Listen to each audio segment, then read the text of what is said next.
Hello everyone, welcome to Quantifiers. So students, today I have taken a question based on number system. आप सब लोग इसे खुद से ज़रूर ट्राई करें, फिर ही सॉल्यूशन देखें. Let me also tell you, फिर अ सीरियस कैट एस्पिरेंट और आप चाहते हैं आपको आपको व्हाट्सएप पे ही सारी इंपॉर्टेंट इन्फॉर्मेशन और नोटिफिकेशंस आती रहें related to different colleges and different exams, तो प्लीज़ गूगल फॉर्म फिल करें जिसका लिंक डिस्क्रिप्शन में गिवन है.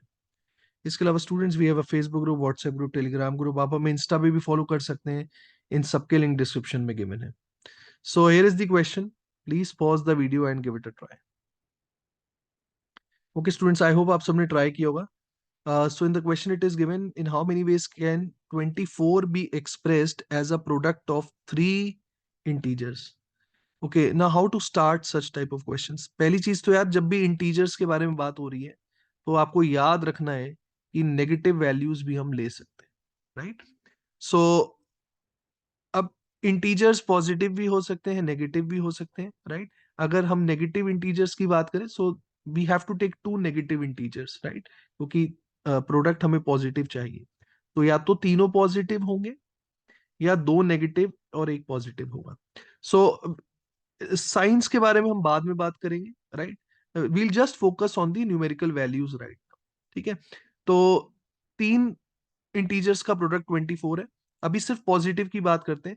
तो मान लेते हैं वन को मैंने फिक्स कर दिया, because one is a factor of 24. तो पहले एक नंबर मैंने फिक्स कर दिया. अब बाकी दो का प्रोडक्ट 24 कैसे कैसे आ सकता है वो हम लिखते हैं, ठीक है? So I break 24 into two parts. I can write it as 1 into 24. इस वन को तो मैंने फिक्स ही रखा है. I can write 24 as 2 into 12. I can write it as 3 into 8. And I can write it as 4 into 6.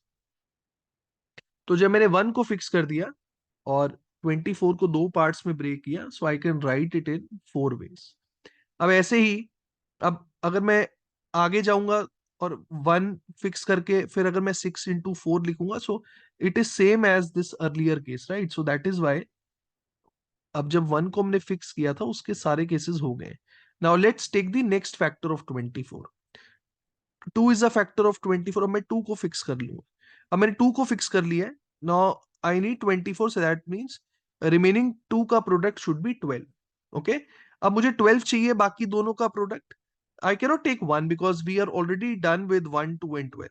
One वाले already सारे cases हो चुके हैं. So I break 12 into two part such that we cannot take one now. So I can write it as 2 into 6. 2 into 6 is 12. And I can also break 12 into two parts by taking 3 and 4. ठीक है.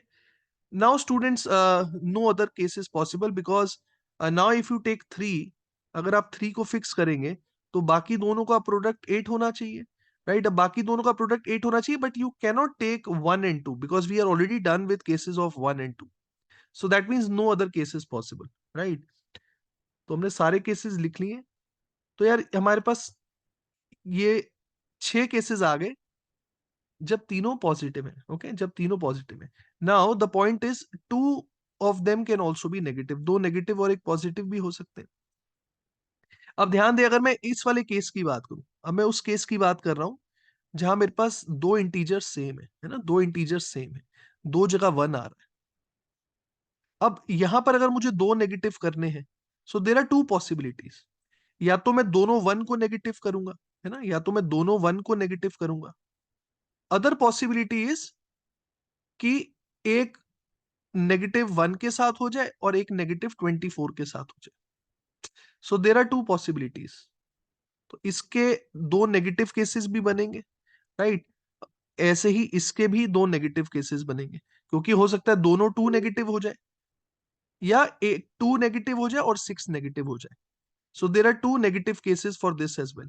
लेकिन जहां पर भी तीनों integers अलग अलग है, ध्यान दें, अब जहां पर भी तीनों इंटीजर्स अलग अलग है, उन सबके तीन तीन नेगेटिव केसेस बनेंगे. कैसे? 1 और 2 नेगेटिव हो सकते हैं, 1 और 12 भी नेगेटिव हो सकते हैं, और 2 और 12 भी नेगेटिव हो सकते हैं. So when all three are different, for each of them will have 3 negative cases. तो इसके भी 3 नेगेटिव केस आएंगे, इसके भी 3 नेगेटिव केस आएंगे, इसके भी 3 नेगेटिव केस आएंगे, और इसके भी 3 नेगेटिव केस.